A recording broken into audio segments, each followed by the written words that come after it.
and welcome back to 5-Minute Fridays. I am just about to start my 5-minute workout for today. I will be using one 10-pound dumbbell today, but if you don't have a dumbbell, that's fine. I will provide equipment-free substitutions so that you can follow right along with this short little 5-minute workout, even if you have no exercise equipment whatsoever. There are timestamps in the description box down below the video, so if you want to skip straight ahead to the workout, you can do that. But if you need to see the exercises demonstrated and explained before we begin, let's go ahead and get into that right now. There are 5 different exercises. The first exercise is just toe taps. I will be using my dumbbell, but I'm only using it as a target. So if you don't have a dumbbell, that's fine. You do not need any equipment whatsoever for this exercise. If you want to grab something that you can use as a target, great. But if not, you can just do high knees or you can jog in place or something like that. But I'm just going to be tapping each side of the dumbbell with my toes, alternating feet. So just going to tap the dumbbell with my toes, and then I'm going to jump and switch the feet. Okay, so just back and forth, tapping the ends of the dumbbells with my toes. That's it. So you can do that on a kettlebell or medicine ball, a small plyo box, a chair or a little stool, a park bench.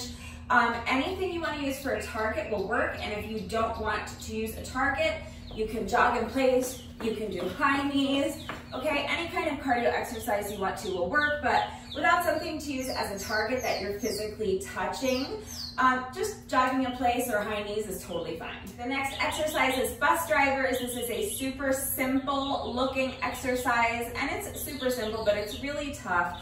So I'm going to pick up my dumbbell. I'm going to put one hand on either side of the dumbbell and hold it like this.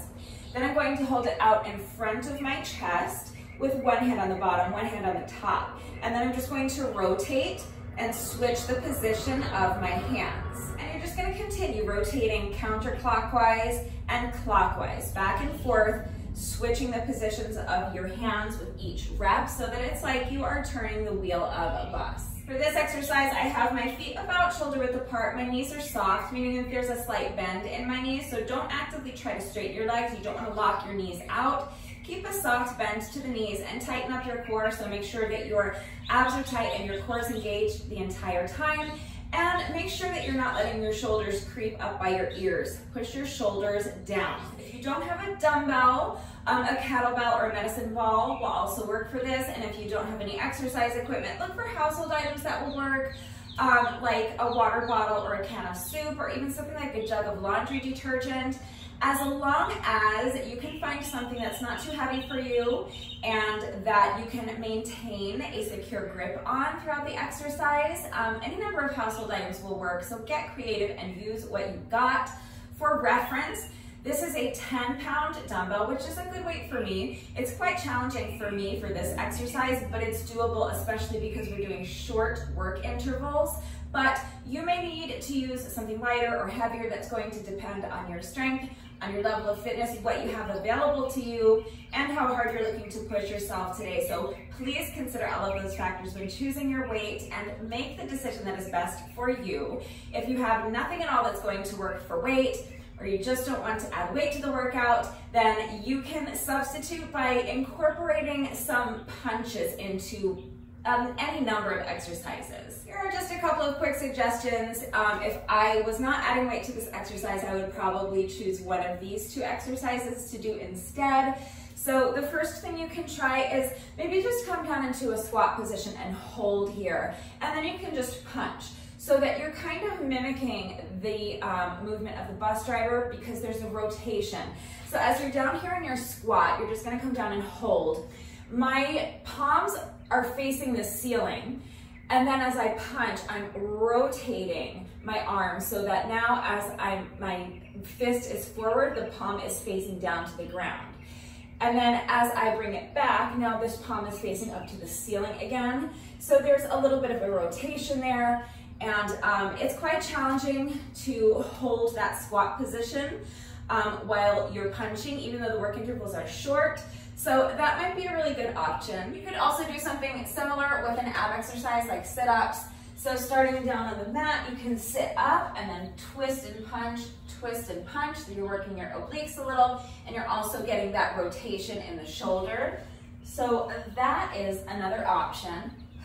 Just sit up, twist and punch, twist and punch. For the third exercise, I'm just doing dynamic squats. You can do these with or without weight. I'm not going to add weight to mine. I'm just using my dumbbell as a target again. So you don't need a dumbbell for this. But if you want to add weight to the exercise to increase the difficulty, you can do the exercise while holding on to your dumbbell, and I'll show you how to do that. But first, let me show you the exercise the way I'm doing it.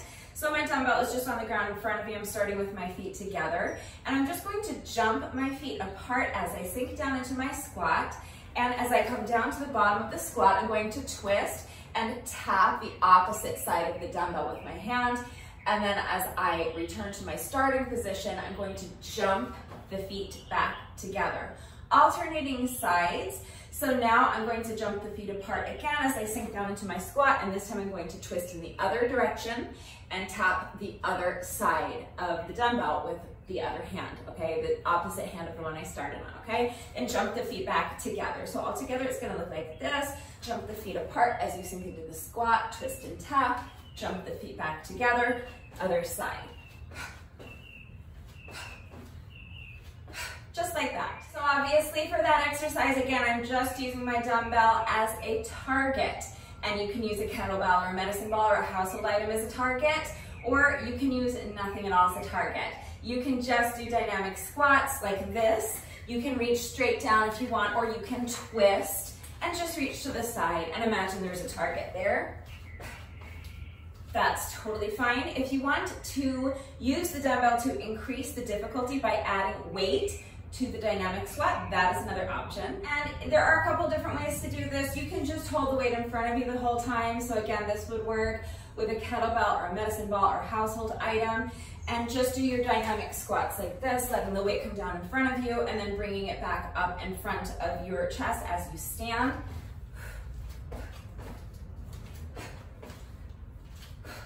Or you could incorporate that little bit of an oblique twist, doing something like this. You can start by holding the dumbbell on one side, and then as you sink down into your squat, jump the feet apart, sink into your squat, and put the dumbbell down, and then you can pick it up with the other hand, and as you jump your feet back together, you can bring the dumbbell to the other side so that you're alternating sides. So each time you sink down into the squat, you put the dumbbell down, and then grab it with the other hand, and stand. That would be a great exercise. You're still incorporating that little twist, and you're adding difficulty by holding onto weight while you do the exercise. I am choosing not to add weight to this exercise because the work intervals are short. The workout itself is only 5 minutes long, and I want to squeeze in as many reps with each work interval as I can, and I will be able to do more reps if I'm not holding on to a weight. Of course, your workout is your workout, so you do what works for you, but there's a few different options to increase or decrease the difficulty level as you see fit. And really, any squat variation you want to do is fine. So if you don't want to do dynamic squats, you can do air squats. Any squat variation will work. Just make sure that you are minding your form. So shoulders are back and down. Visualize trying to tuck your shoulder blades into your back pockets. It's going to help keep your chest lifted high, and it's going to help keep your back flat as you sink down into the squat, which is what we want. Another thing that's going to help you do that is to visualize trying to touch the wall behind you with your booty. If you think about squatting straight down, then what's going to tend to happen is that your knees are going to end up going over your toes, and we don't want that. If instead you think of trying to touch the wall behind you with your booty, that is going to help keep the weight in your heels, and it's from this position that you want to sink down into your squat. Okay, so sink down into your squat and then press the ground away and reverse the movement to stand. So shoulders back and down, tucking the shoulder blades into the back pockets, chest is lifted high, tighten up those abs. Make sure your core is strong and tight and engaged the whole time. Push that booty back, keeping the back flat and the weight in your heels as you sink down into your squat. And then actively press your heels into the ground, push the ground away to stand, and that technique, that form is going to apply to any squat variation you choose to do. So any squat variation you want to do is fine, just please mind your form. The fourth exercise is push-ups, and again, any push-up variation you want to do is fine, just as long as you're minding your form. So make sure when you do your push-ups that you are keeping your body in one straight line from your heels to your shoulders. So do not let your hips drop down like this. Do you see how I'm arching my back? That's bad for your back. We don't want that. So instead, tighten up those abs, lift the hips high. If your hips are slightly elevated like this, that's not terrible. It's not ideal, but you're not going to hurt yourself doing that. It's not bad for your back or anything, and it will actually make the push-ups a bit easier. So if you find that your hips are slightly elevated, don't worry too much about that. The thing you don't want is for them to drop down like this. So keep those hips high. Ideally, you want that one straight line from your heels to your shoulders. And then you're going to bend your arms and lower your chest, and only your chest, as low as you can to the ground. So lowering the chest down to the ground, and then you're going to press your palms into the ground and push the ground away. Return to your starting position, again, keeping your body in one straight line from your heels to your shoulders the entire time. So if you are not able to get your chest all the way down to the ground, that's fine. You can shorten up your range of motion. Just lower your chest as low to the ground as you can without letting your hips drop down, without breaking that straight line between your heels and your shoulders, and then from there, press the ground away and push yourself back up. So if you need to just come here, that's fine, that's your push-up. But what I don't want you to do is get here and then get frustrated that you're not getting all the way down, and so instead what you do is lower your belly down to the ground. That's not what you want to do. The other thing that I see a lot of people doing, if you're unable to get your chest all the way down to the ground, is to lower your forehead to the ground. So keep your head still. Make sure that if you are only able to come here, that you're not compensating for the fact that you're unable to get your chest down by lowering your forehead to the ground. Okay, your forehead should never touch the ground during a push-up, and neither should your hips or your belly. The chest is the only thing you're trying to get down to the ground, okay? So shorten up your range of motion if you have to. If you can only come here, that's fine. Just don't break that straight line from your heels to your shoulders. Don't allow your hips to drop down, and don't lower your forehead to the ground, okay? Lower the chest, and only the chest to the ground, or as close as you can get, and then push the ground away, making sure that you're keeping your body in one straight line from your heels to your shoulders the whole time. If you're doing knee push-ups, then that straight line is going to be from your knees to your shoulders the whole time, but the same principles apply. Tight abs, engaged core, keep the hips lifted high, don't let the hips drop down, keep the head still, don't lower the forehead to the ground, and keep your body in one straight line from your knees to your shoulders. So again, there are a million different push-up variations. You can pick any push-up variation that works for you. There are plenty of push-up variations that require no equipment whatsoever. There are also plenty of push-up variations where you can incorporate a weight, something like a dumbbell or a kettlebell or a medicine ball. I'm going to be doing my push-ups while holding on to my dumbbell, and I'm going to have my entire body weight on my dumbbell like this while I'm down in my plank position. So I want to just point out that my dumbbells are shaped like a hexagon, meaning that they are flat on the bottom. If your dumbbells are rounded on the end, I would caution against using them this way. There are plenty of other ways that you can incorporate weight using a dumbbell that's rounded on the end into your push-ups.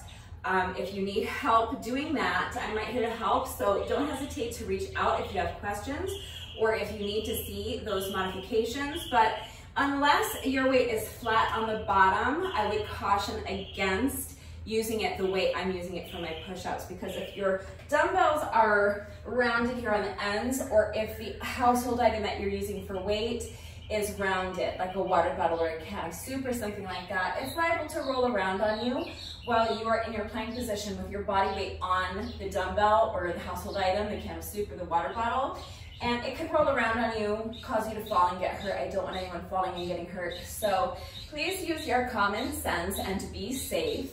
But I'll show you what I'm doing. I'm gonna have my dumbbell on the ground here. I'm gonna have one hand on either side of the dumbbell, and from here I'm just going to come up into my plank position, and I'm going to do my push-up with my hands closer together like this, one hand on either end of the dumbbell. So I'm going to bend my elbows and lower my chest down to the dumbbell, and then back up.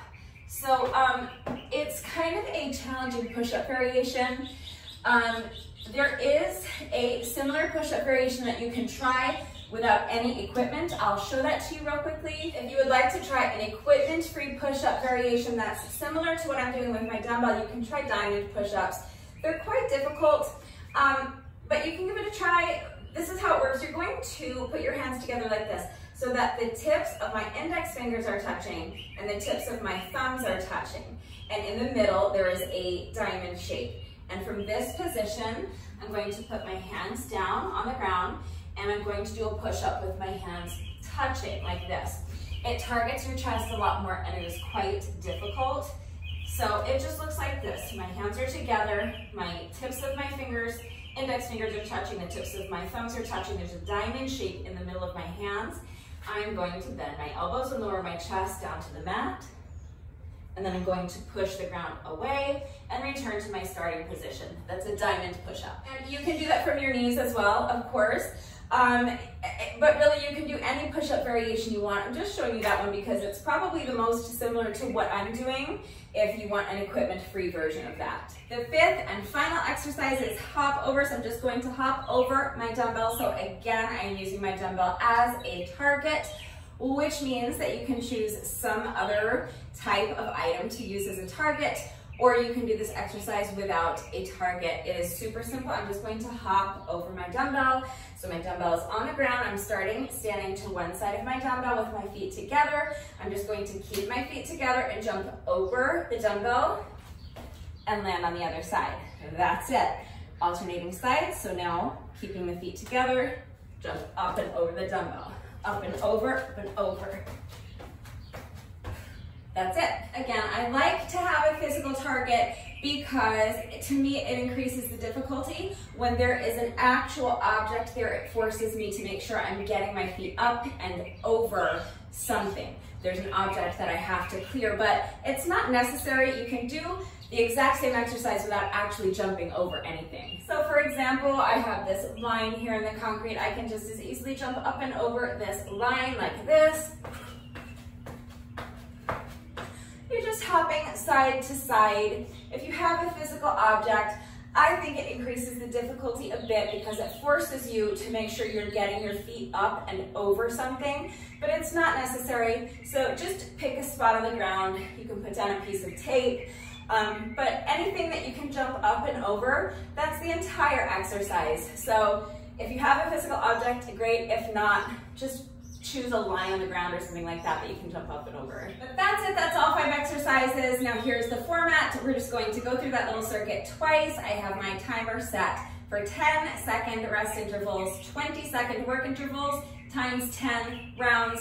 So that's our 5 minutes. You get 10 seconds to rest in between each exercise, and we're going through our little circuit just twice. So if you're ready to do this little 5-minute workout with me, go ahead and grab a dumbbell if you have one. If not, maybe a kettlebell or a medicine ball or a household item. Grab a mat if you need one. If you're doing knee push-ups or sit-ups, for example, take a minute to make sure you're good and warmed up, and when you're ready, let's get started. All right, 10 seconds rest, 20 seconds work, times 10 rounds. We're going through the circuit of 5 exercises twice. This is gonna be super short, but it's gonna be super tough.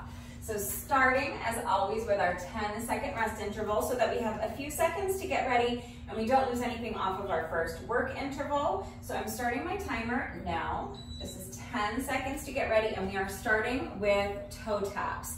So I'm just going to tap one end of my dumbbell, and I'm going to jump and switch the feet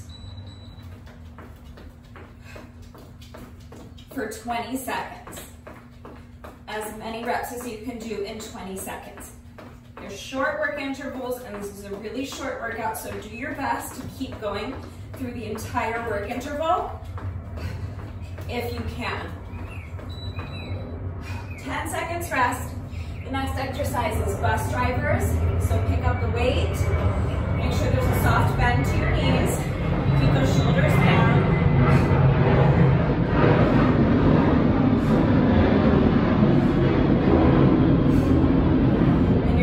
Rotate clockwise and counterclockwise, like you're turning the wheel of a bus.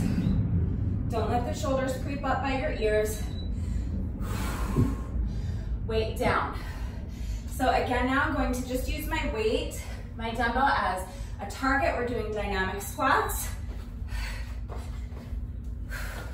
So jump the feet apart as you sink down into the squat.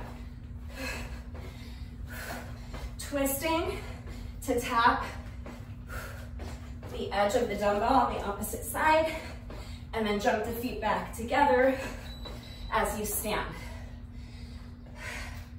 Next is push-ups. Any push-up variation you want to do is fine. I'm doing push-ups with my hands on the dumbbell.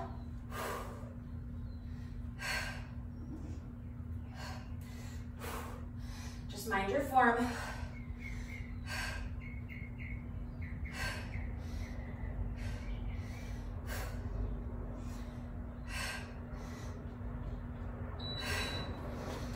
Fifth and final exercise.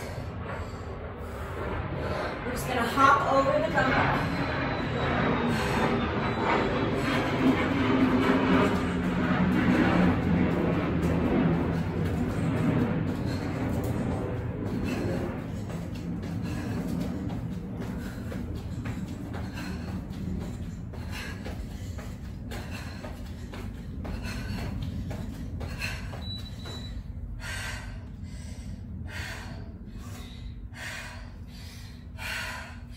That's it, that's the circuit.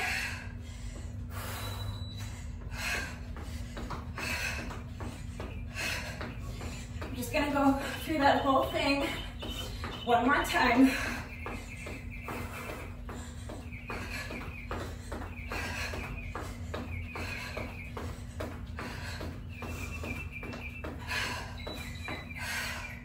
Rest. Pick up the weight next to bus drivers.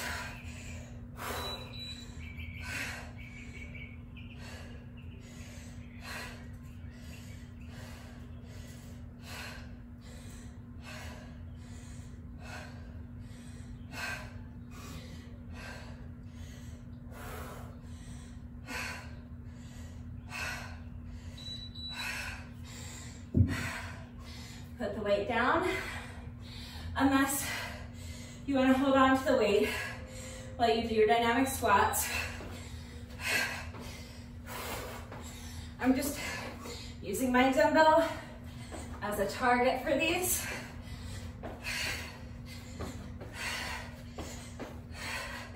Because the work intervals are so short. I can squeeze in more reps this way without adding weight. Okay, push-ups.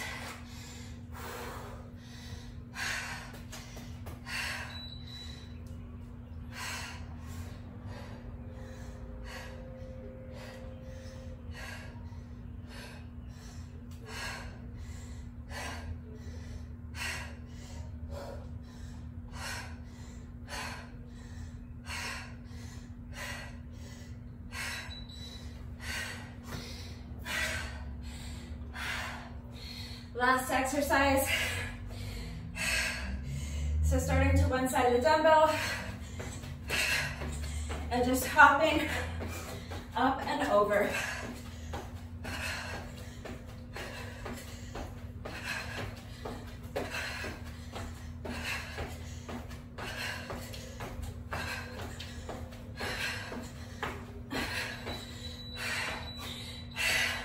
That's it. That's our 5 minutes. Good job. That was a tough little workout. We are not quite finished yet. No workout of mine is ever complete, even if it's only 5 minutes long, until we have done our bonus burpee. So we have just 1 rep left to go. But first, it is time for the McFlurry minute. I'm going to go grab my jump rope and I'm going to reset my timer to count down 60 seconds for me. I'm going to jump rope for 60 seconds, completing as many revolutions with my jump rope as I can. And if I can make it through the entire 60-second work interval without tripping over my jump rope, everybody wins a free McFlurry. So give me just a minute to grab my jump rope and reset my timer. I will be right back. All right, my timer has been reset. Victoria is ready to go. Victoria is my beautiful silver jump rope with the pretty light pink metallic handles. And for those of you who have been asking me where I get my jump ropes, I will leave a link. and a coupon code in the description box down below the video. So click the link, use coupon code Rebecca to save an additional 10%. We are attempting to start a new streak today. Our last McFlurry minute was successful, so we are going for 2 in a row today. So wish us luck. We are starting, as always, with a 10-second rest interval. And with any luck, in about 1 minute from now, our new streak will have officially begun. Here we go.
We did it.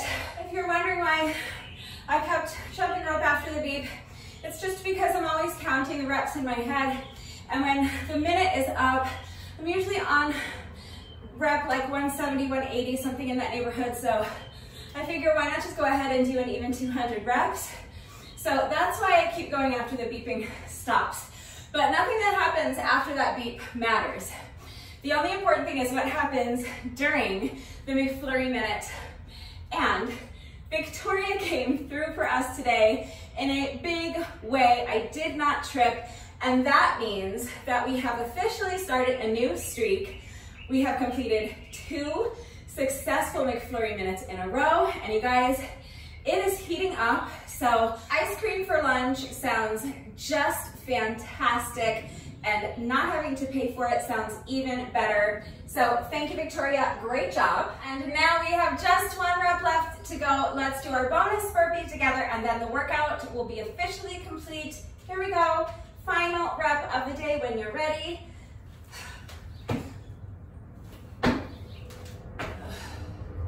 With that, the workout is now officially complete. If you did this little 5-minute workout with me today, thank you so much. Please let me know what you thought of it and how you did. Thank you to everyone who's been working out with me lately. And even if you are not doing workouts with me, thank you for watching the videos. Thank you for liking and sharing the videos. Thank you for all of your wonderful and supportive and engaging comments. It really does mean the world to me. Thank you to all of my new subscribers. If you are not subscribed already, please subscribe.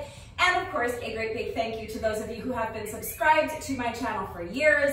Please know that I appreciate you all so very much. Please remember that if anything is unclear with the format, if you have questions about the exercises we were doing today, any doubts about how to do the exercises with the correct form, or if you need help with equipment-free substitutions or beginner modifications beyond what I have already provided in the video before the workout, I am right here to help. So please just ask.